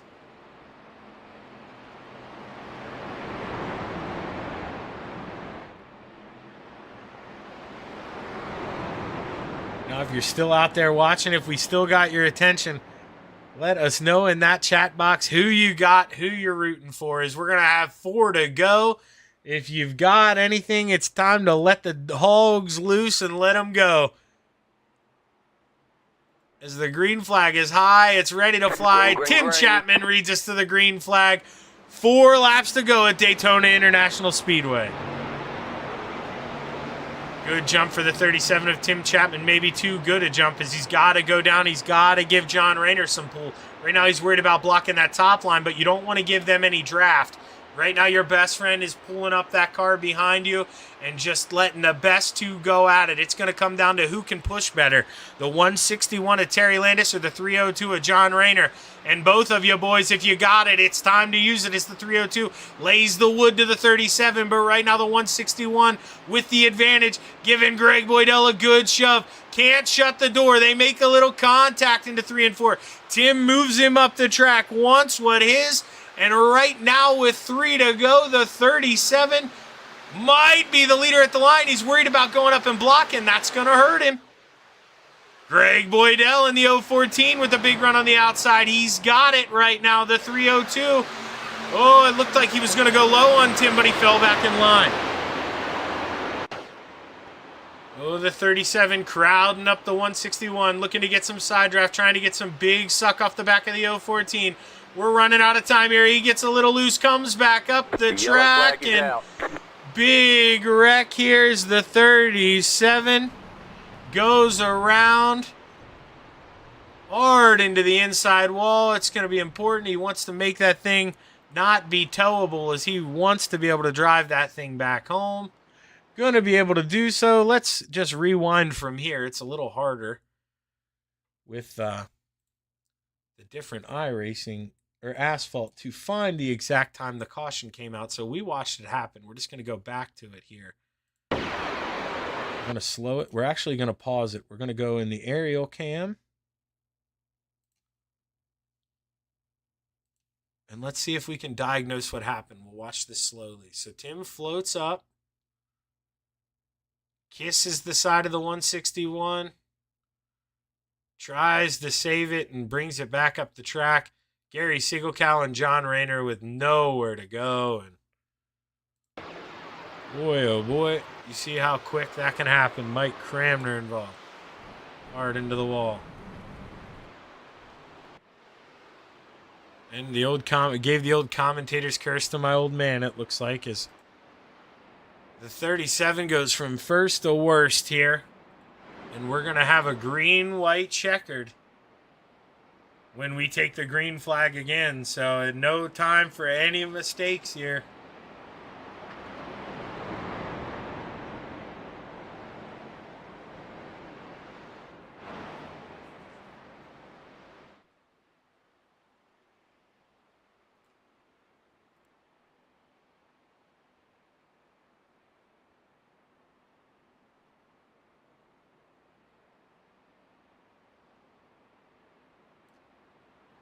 Don't believe we'll be getting the 1 to green this time, but I should still roll around. Oh yeah, lights are still on, so not getting 1 to green just yet. Stick around. We're going to have a green-white checkered here when we get you back to the green flag.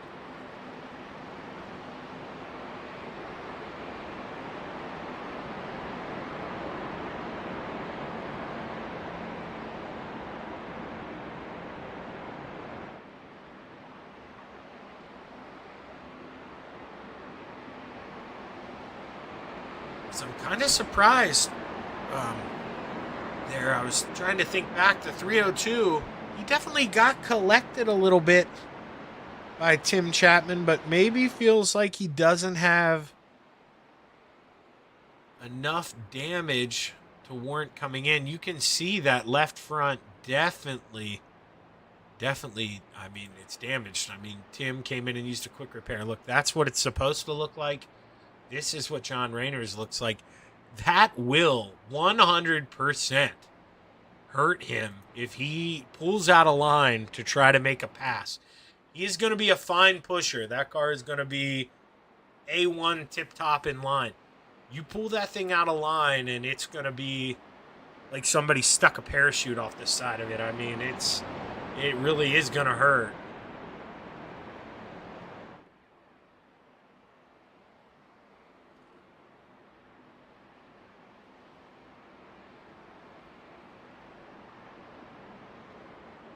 You know, taking a look too, everybody has pitted. So we asked Terry Landis, could you go? He said you could go green flag the whole time. Hasn't been an issue. People have been involved in enough incidents that they felt like they've needed to pit or just want the feeling of those fresh tires, because right now everyone has pitted.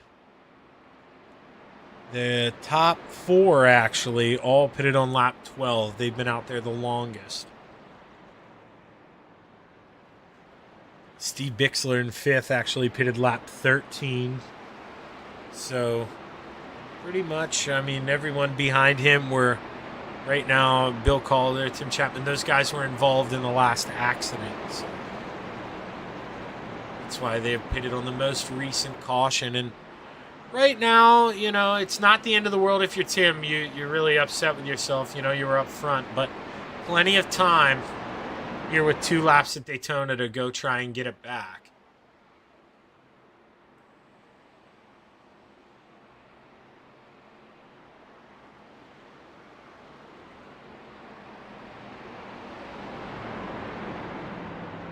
So go down the backstretch here for the final time.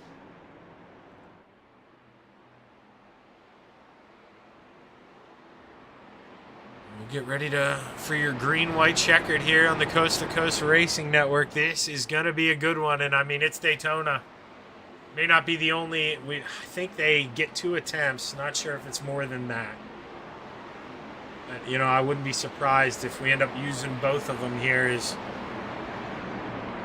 tempers flare in the last couple of laps, and at Daytona, it's not easy to get by. Here's we roll through 3 and 4, the pace car. We'll get ready to pull off here.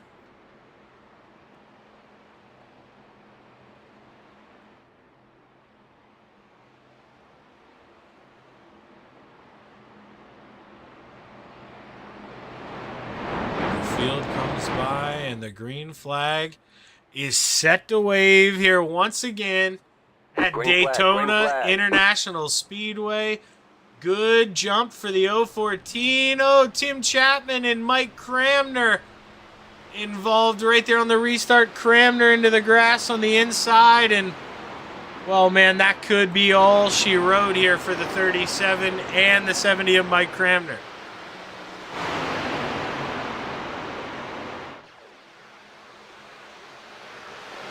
So right now, 5-car pack up front. Which one of these 5 do you want to be? I'm telling you, the only one I'm not comfortable being right now is that 014. You're watching him get pinballed around. Whoa, John Rayner and Terry Landis make contact through 3 and 4. They live to race another day as it looks like the white flag will be displayed. Steve Bixler and Harold Klump make contact as the white flag's in the air. Final time around, Harold Klump goes around. Tim Chapman gets into the back of Bill Calder. We got 4 cars up front. Who you got? Oh, contact between John Rayner and Terry Landis as we come down the backstretch. Terry Landis, he finds himself without help. Gary Sigelkow looks to the inside. Who you got? The 302 looking to the outside. Will Terry give him a shove? Side by side in 3 and 4. Gary Sigelkow makes it 3 wide. Where do you go? Where do you go? What do we do? Coming to the line, it's going to be the 014 of Greg Boydell. Gary Sigelkow P2, Terry Landis 3rd, John Rayner 4th, Roger Craig 5th, Tim Chapman 6th. Who is going to get it out of Steve Bixler and Bill Calder? I believe they're both hard into the inside wall. Not sure who's going to win that one out, but man, what a finish here as we are going to go back while these guys catch their breath here. We're going to go back. We're going to take a look at the white flag lap here once again. Now let's watch this from Gary Sigelkow here.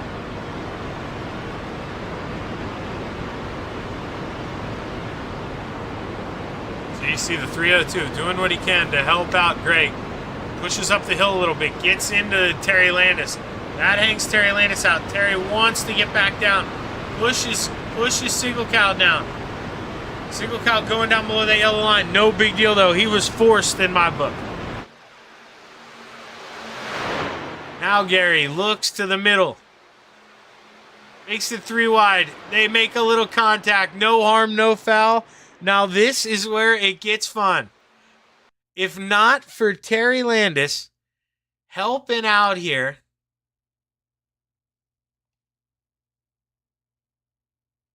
there we go. He's switching flags. I was very confused. Look at how close we are coming to the line. I mean, wow. What a finish here. That's unbelievable. Those guys really, I mean, let's try and find this finish line here. Let's see if I can pause it on there. Now, you know, this isn't very professional, but this is the best way I know how to do this. So this is Sigelkow getting to the line here. We're going to get a little camera change. Get a little, once again, a little iRacing Insider here. I'm going to rotate this. And you can see at the line what that looked like. We'll click it up one more time. And I mean, that's, yeah, so I mean, you can't even, that's a frame. You can't even go smaller than that. What a finish here this evening to close out the season. My, oh my, I mean, you literally, you can't ask for better than that. I mean, you didn't know who was going to win it coming out of turn 4, and Greg Boydell proved he had enough to get it done. And then look at the aftermath here when after the race is over. Gonna have a lot of mechanics needing to do some work here. But what a finish, and we're gonna give these guys, well, actually it looks like they're waiting on me, if you want the truth. Looks like we got everybody up here. we are going to go find the Desert Demon. Terry Landis here.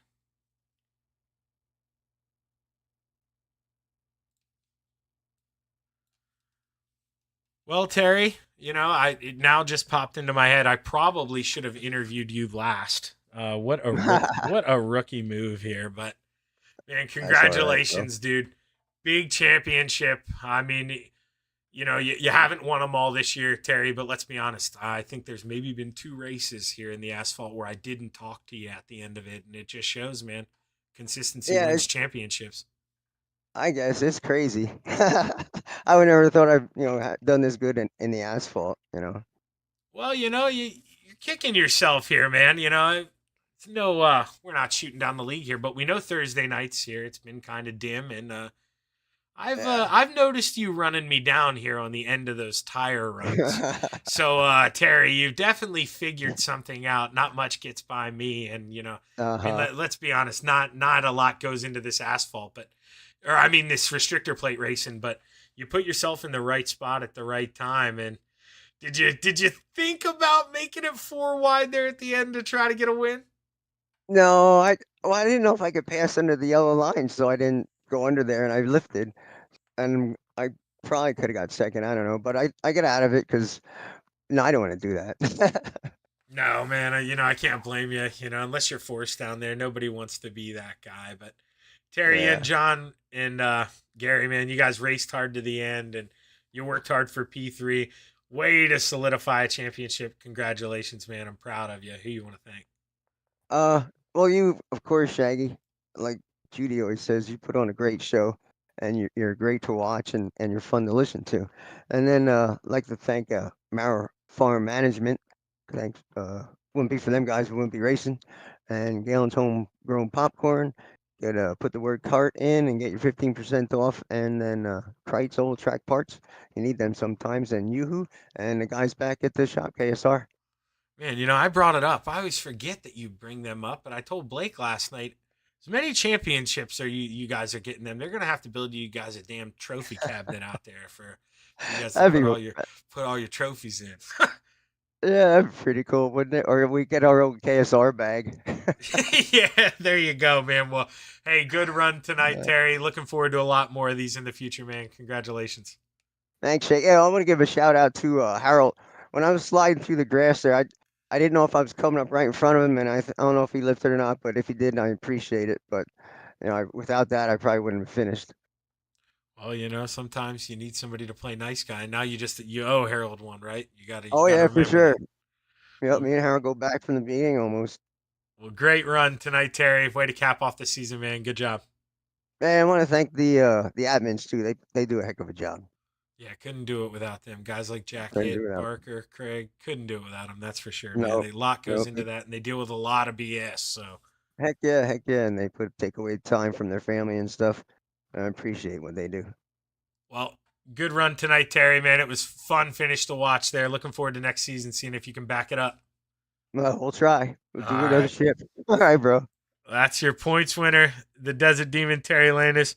Now we're going to bring up the man who, Gary, you came out of nowhere on that last lap, man. I didn't realize. I went back and I looked, we were following your in-car. And, man, with 3 to go, you're in the back of the pack. What was that like? You were a rocket ship there. It was the only thing all I wanted to, I didn't know what to think. I said, I just got to go for it, catch the draft, go past, just be aggressive. And if it opened up high, I was going to go high. If it was the middle opened up, I was going through the middle. Yeah, man. I mean, we're watching you right now on that restart. Bill didn't want to go. You shot to the bottom. You needed to make sure you didn't lose that draft there. And that was probably the most important move there for you of the race. And then I didn't want to lose the draft. Yeah, no. If you lose the draft there, I mean, you're toast. So we're looking at that gap. I mean, Gary, I can't believe even looking at this. I mean, you were able to run that down. That is a hell of a job, man. And considering, if you maybe got a little help going to the finish line, we may have seen that 025 win tonight. But a lot of speed and impressive run, Gary. Yeah, thank you. Well, I mean, it's the end of the season here, but you got to think, man, you're really figuring it out here in this asphalt stuff. If you haven't been, I'm trying. yeah, I'm pretty sure Terry won the points in the asphalt. yeah, Terry, that's what I was gonna say. He stole it from you this year, man. But you got to think next year, you're a serious contender for that championship. Yeah, I hope so. I'm trying. Hey, I'm happy with a second. Oh man, yeah, dude, you got to be, especially with a lot of good guys in here. That was a hell of a run tonight, Gary. Who you want to thank? Yeah. Mauer for sponsoring it. The admins, you for broadcasting it. I love it being broadcast. Venom Racing, all the guys on that team. C2C. And everybody in the retreads that races. This is a great older league, and it's good for people like me that are really new to this to be able to race with good people, but you don't get crushed by some 22-year-old. Yeah, or if Blake Chapman's on the track, some 18-year-old. It's always a nice moral killer. Yeah. Yeah. But hey, hell of a job, Gary. Congratulations, man. Good season. Came up one spot short, but man, give him hell next season. What do you say? Yeah, I will. Yep. All right, that's Gary Siegelcow, your second place finisher. And now we're going to bring up the man who got it done tonight, the Iron Man, Greg Boydell. Greg, I'm going to be honest with you, man. Let's be honest. You're that car out front on the restart with 3 to go. Be honest with me. Did you like where you're at? Because, Greg, I sure as hell did, and I thought you were a sitting duck. Yeah, so did I, and I think a couple of guys touched behind me, so I got a little bit ahead, and I let off to kind of let them catch up again. That's a good move, Greg. Yeah, it's not that I don't know how to do this; it's that I always end up in somebody else's mess. So it worked out this time, but yeah, no, it was a lot of fun. Terry and them guys are all good. They know how to push. They give you room. So yeah, it was a good night. Well, they're coming to the checkered flag. What were you thinking? Did you think Terry was gonna help you? Did you think he was gonna shoot below you, try to go under that yellow line? What's going through your head coming to the checkers, man? Well, I was just trying to stay as tight to the yellow line as I could because I didn't know if our rules if they let us go below the yellow. So I thought I'm just going to. Not supposed to, I don't think. Yeah, I thought I'm just going to stick it here, and if the other 2 guys behind me go up high and they hit me, they hit me. But they didn't, and at least I don't think they did. And I haven't seen the finish yet. So Terry said it was really close. Oh man, I went in and I hate doing that, Greg, but I got into iRacing controls. I hate when that pops up on the broadcast, but I needed to spin a camera to see how close they were behind you, and it was so close. I mean, one of the closer finishes we've ever had there for the bottom steps of the podium. But Greg, man, all that happened behind you. You got to take the checkered flag home, and you're ending the season here with a big win, and now you get to carry that momentum into next season. So hell of a finish here, Greg. Big win. Who you want to thank? I want to thank you again for doing the broadcast and Moyer Farm Management, Oshwegan Speedway, We Rescue Cats, and Every Child Matters again. Well, congratulations, Greg. And I'm going to shout it out here for you. But don't forget, we got a big race here next week for what is the pause for pet? Is that it correctly? It's for We Rescue Cats. We Rescue Cats. That's what it is. Okay. Yeah, that's the one that Bill Calder and I are part of. So, right. So everybody listening, there's no reason you got to get your butt out next week. Support. It's a good cause, and I know all of us pet lovers, we will definitely appreciate it. But hell of a job here tonight, Greg. Man, way to cap off the season with a win. Thanks, Zach. I appreciate it, and yeah, we'll have a good time next week with it. Sounds good. That's your winner there, Greg Boydell in the 014. And with that, we're going to call it a night here on the Coast to Coast Racing Network.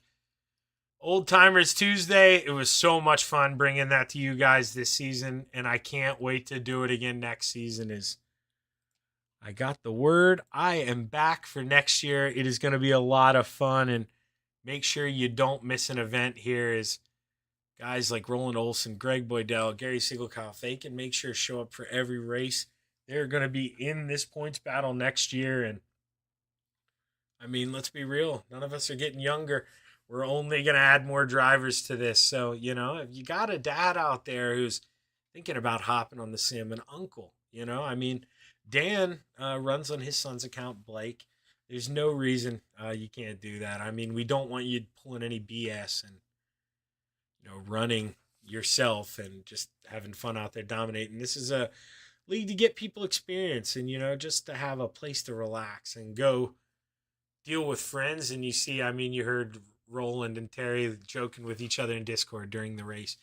That's what this league is about. It's about having a good, fun environment and just getting along with everybody. And they do a damn good job here at Coast to Coast, and I'm very happy to be a part of it. But once again, I'm Zach Chapman with Shaggy TV, signing off. Be back tomorrow here on the Coast to Coast Racing Network with Hometown Heroes. So set that alarm, like and subscribe. Head on over to Shaggy TV, like and subscribe over there. Lord knows I need the views. Have a good evening. Zach Chapman signing off.